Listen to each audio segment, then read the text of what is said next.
Is there increasing incidence in gastroesophageal cancer in young patients, adolescents, and young adults?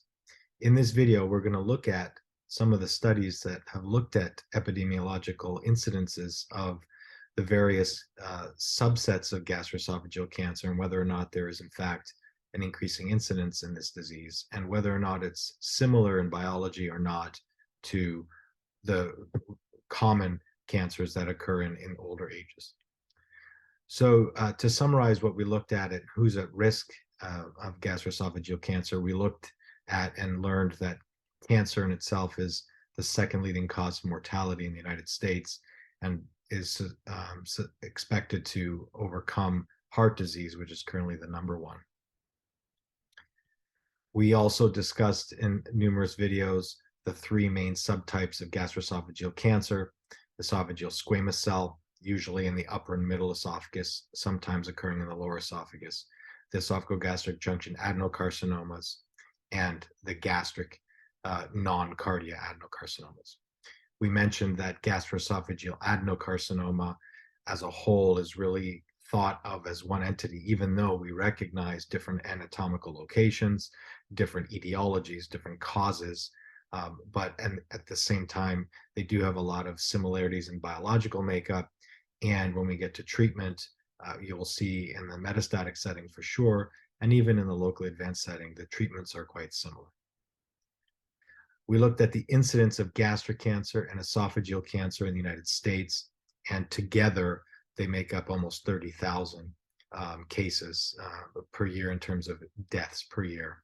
And worldwide, when taken together, it is the fourth highest in incidence and the second highest cause of cancer-related mortality, second only to lung cancer.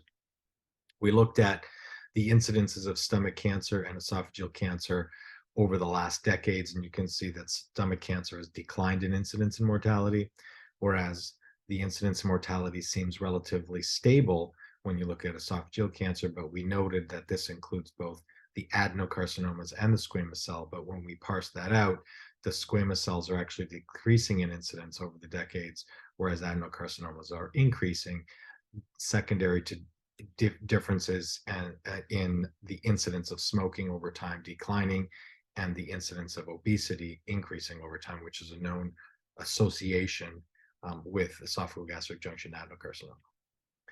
We looked at the incidence with gender, comparing males and females. Males have a higher incidence of gastric cancer and esophageal cancer, and also ethnicities, non-Hispanic Black, Asian Pacific Islanders, and Hispanic have higher incidences compared to non-Hispanic whites.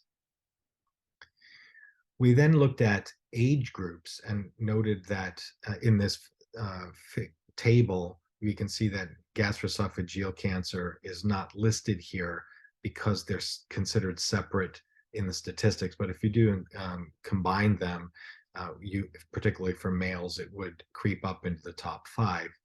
And then in the different columns, we saw that the incidences are much higher or highest in the 40 to 80 year old range for incidence in males and female across cancer types. And that's not unique to gastroesophageal cancer. So in this figure, we see esophageal cancer on the left and gastric cancer on the right.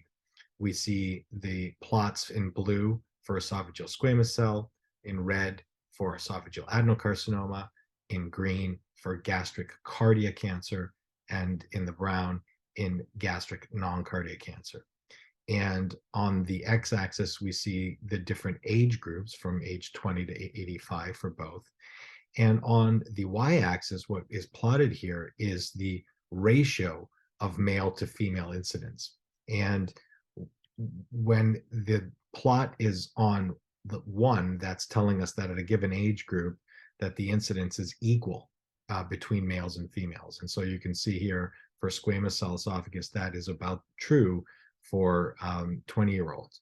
But as we get into higher ages, the incidence for esophageal squamous cell cancer is higher, almost 4 to 1 in favor of males to females. For esophageal cancer, adenocarcinomas, you can see that at every age group, it's higher in males and up to 8 to 1 in the range of 40s to 70s, which is the most common age group to get this cancer. And then similarly for gastric cancer, cardiac cancer, you can see that in every age group, it's higher in males, almost equal in females at lower ages. But then when we get into the higher ages, it's 4-to-1 male to female in terms of incidence. And similarly for gastric non-cardiac cancer, in older ages, it's 2-to-1, 3-to-1 in favor of males versus females. But interestingly, at the lower ages, between 20 to even 35, it's more common in females than it is in males. What is early onset cancer? Generally, it's been defined as the ages of 15 to around 40. Other studies and analyses have used less than 50, which certainly in the 40s seems to be quite young compared to the general incidence of cancer, which occurs mostly in the 60s. And so that would lead us to plotting everything less than to the left of this curve as being a young or early onset cancer. So is this cancer increasing in early onset in various cancers or not? And so in this analysis, we see here in various countries, various cancer types plotted. And in the United States, for esophageal cancer and for stomach cancer, when the plot is to the left, that tells us that there's a slight decline in incidence over the years.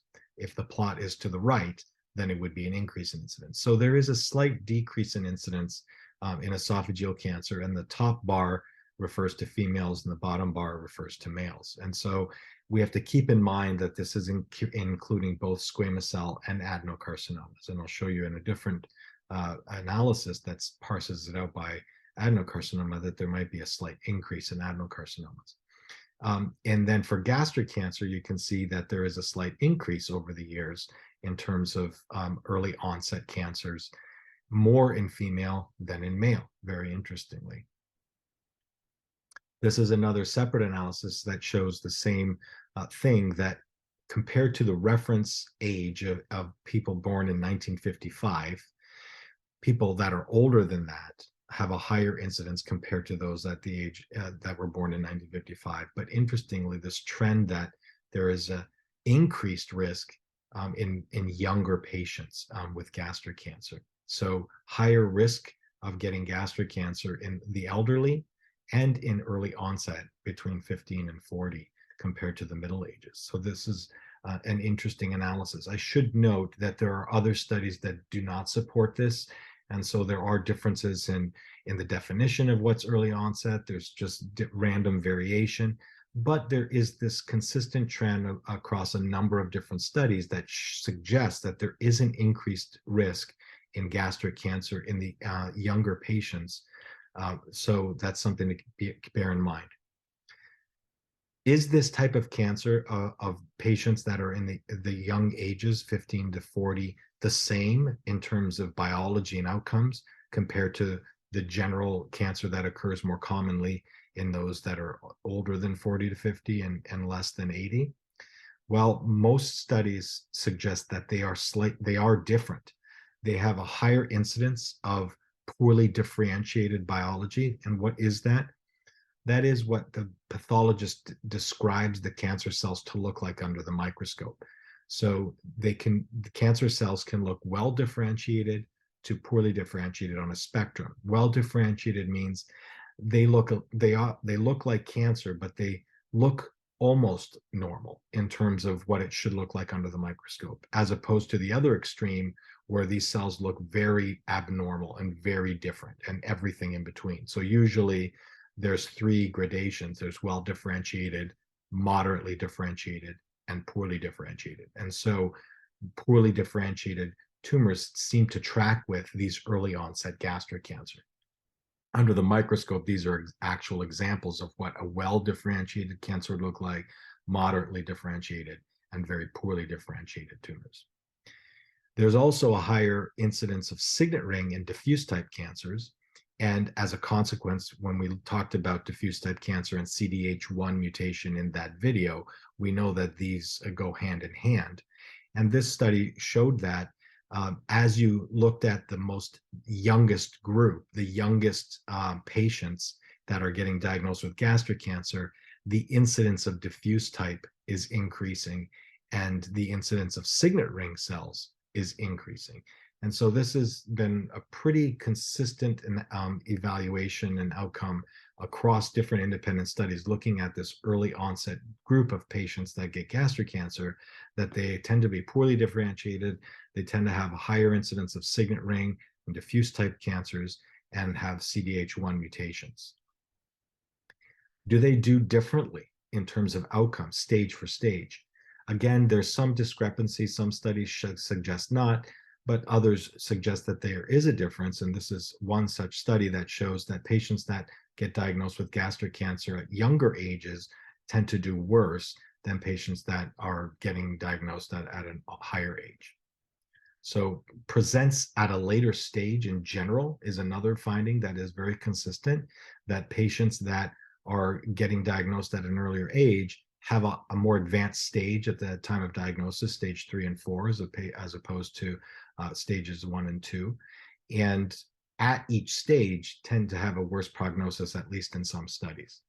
Why is that? We can talk about that. Generally, because it's not that common to get it at a young age. And so physicians aren't particularly looking for that in the general family practices and general practitioners. And so symptoms are vague. Younger patients tend to ignore it because it just is intermittent. And so ultimately, when there is a heralding problem that brings you to the doctor, it's more advanced, generally speaking. What about esophageal adenocarcinomas? We've been talking about gastric cancers. Esophageal adenocarcinomas in young adolescents and adults, we see that the incidence and prevalence seems to be increasing over the decades, and that also that the stage at which it's diagnosed seems to be higher, and that's in the right curve. So higher and increasing incidence over the decades in young adults, and diagnosed at higher stages, and therefore have a worse prognosis. You can see that the incidence of getting diagnosed with localized cancers is slightly increasing, but it's really the patients that are getting a regional and distant diagnosis that's increasing over the decades. I want to point out again that overall, though, it's still relatively uncommon. On the y-axis, what's plotted here is the incidence per 100,000 people in the general population. So it's very low to start with back in the 70s and 80s. And it's still quite low, 0.25 people out of 100,000 people, or, 0.6 to 0.8 people out of 100,000 people. So depending on how you frame this, it has quadrupled in terms of incidence, but it's still relatively rare compared to, say, the incidence in older ages, something to just bear in mind. This study also showed and evaluated what is their outcomes. And again, similar to the gastric cancer study I showed you, those patients diagnosed at a younger age, less than 50, tend to do worse than patients that are diagnosed at older ages. So why is there an increase in incidence of early onset cancer across cancer types, but including gastric and esophageal cancer we've shown? Well, there could be a number of different reasons. The first thing we always think of when we see a young patient is we do an extensive family history. And in the videos on Lynch syndrome, mismatch repair deficiency, MSI high, and CDH1, we talked about familial syndromes that can lead to early onset gastric and esophageal cancers, mostly gastric non-cardiac cancers. So we will always evaluate for an inherited risk or germline risk and search for a potential familial predisposition by doing family history. The vast majority of patients that do present with early onset cancer do not have an identifiable germline genetic risk. Some do, and of course, then they would proceed down that pathway with cascade testing of other family members, et cetera. But most don't. So what else could be contributing to what we've been seeing as this trend across cancer types, including gastric cancer, of this increasing incidence in early ages? Well, there's a number of different potential associations that are listed here through birth, childhood, and adolescence, and early adulthood. Changes in lifestyle and diet is essentially the theme here, where you can see that there's an increasing obesity, changes in diet, increased Western style diet, high fat diet, high sweetened beverages, and high sweet diets, early onset of diabetes, early onset of obesity as an associated factor of all of these cancers. And so, many patients do not have any of these things, but they are known associated factors. One important aspect, irrespective of what the cause is of an early onset cancer in patients that are still in the reproductive age, where there is the topic of fertility preservation if patients are still considering having a family.